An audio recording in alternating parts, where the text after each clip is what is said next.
আসসালামু আলাইকুম। এই বাংলা বাক্যটাকে আমরা বুঝে বুঝে ইংরেজিতে করব। তুমি কেন গতকাল স্কুলে যাওনি? তো এটা পড়লে আমরা বুঝতে পারি যে এটা হচ্ছে কি ইন্টারোগেটিভ সেন্টেন্স, এটা ফার্স্ট টেন্স।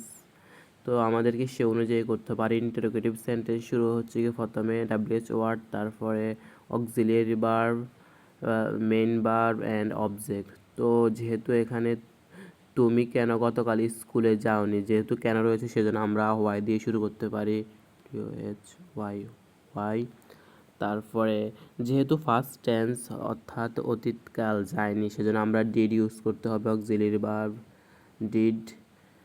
যেহেতু না বোধক সেজন্য আমাদেরকে নট দিতে হবে, হোয়াই ডিড নট। আমাদেরকে মূল ভার্বটা লিখতে হবে, ভার্ব হচ্ছে গিয়ে যাওয়া, যাওয়ার ইংরেজি আমরা লিখতে পারি গো।